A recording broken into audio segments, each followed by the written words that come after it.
Bonjour à tous. Vous allez bientôt partir en dehors de France avec votre chien ou votre chat. Et vous vous demandez quelles sont les formalités à remplir. Nous allons en discuter aujourd'hui avec mon confrère Bertrand Cheffneux. Suivez-moi.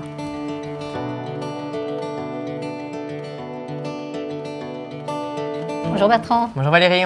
Bon, aujourd'hui on va parler de voyage. Voyage. Voilà, je sais qu'on adore les voyages, mais alors là je te parle de voyage avec son animal. Avec son animal de compagnie. Exactement. Donc le chien, le chat, voire même le furet. Oui.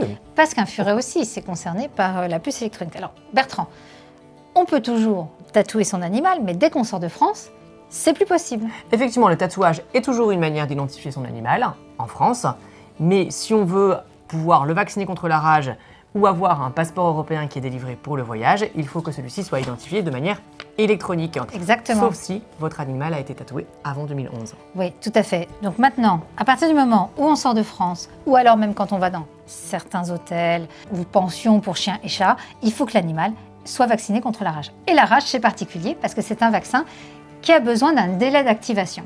Alors oui, la rage, c'est le seul vaccin légal, d'accord? Donc, il doit être fait de manière officielle par un vétérinaire sanitaire. Il doit être reporté dans le passeport européen et au préalable, l'animal doit être identifié de manière électronique. Ouais, d'accord?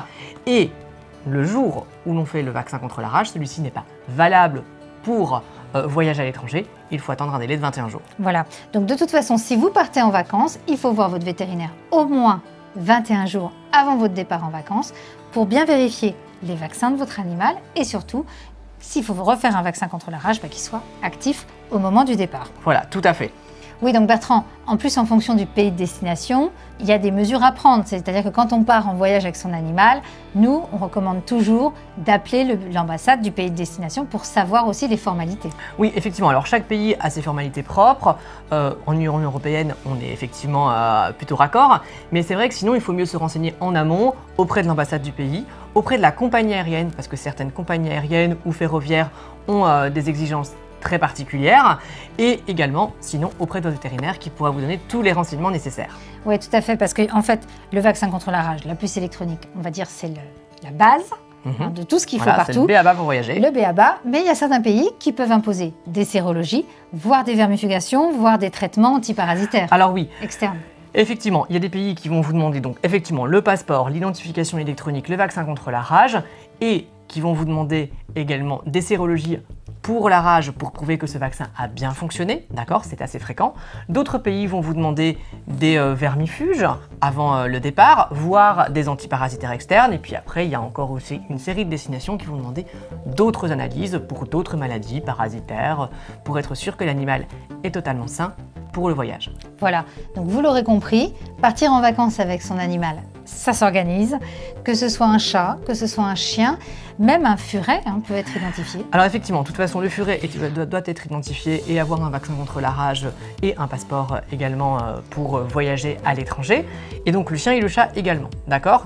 Et quand vous avez toutes ces formalités-là, que vous êtes prêt à voyager, avant le voyage, en fonction du pays ou de la compagnie avec laquelle vous allez voyager, il va falloir revoir votre vétérinaire pour que celui-ci vous édite un certificat de bonne santé que l'on reporte dans le passeport pour prouver que l'animal est en bonne santé et est capable de supporter le voyage et peut entrer dans le pays prévu.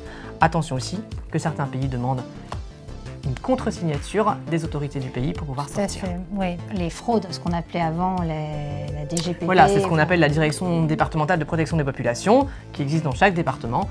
Et du coup, il faut y aller juste avant le départ pour faire signer de manière officielle les papiers de départ. En fait, Bertrand, c'est ce qu'on appelait avant la Direction des fraudes, maintenant qu'on appelle la Direction départementale de protection des populations. Voilà, donc DDPP. Voilà, et donc là, il faut y aller, vous prenez rendez-vous avec eux pour avoir la signature des papiers officiels.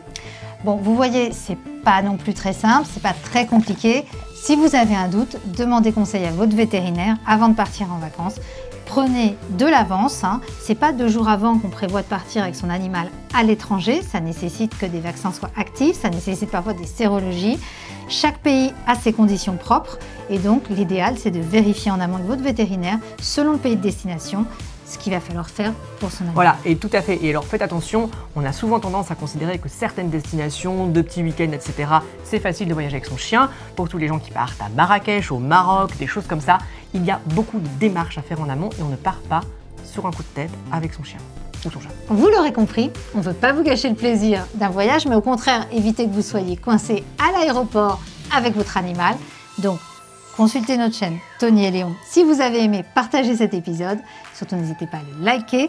Merci Bertrand pour tes conseils. Merci Valérie, qui va sauver plein de voyageurs avec leur Voilà. animal. N'hésitez pas à consulter votre vétérinaire si vous avez le moindre doute. Et surtout, prenez-vous en avance, au moins un mois en avance avant de partir en voyage. À bientôt sur la chaîne de Tony et Léon. Et puis si vous partez, bonnes vacances. Salut Paz.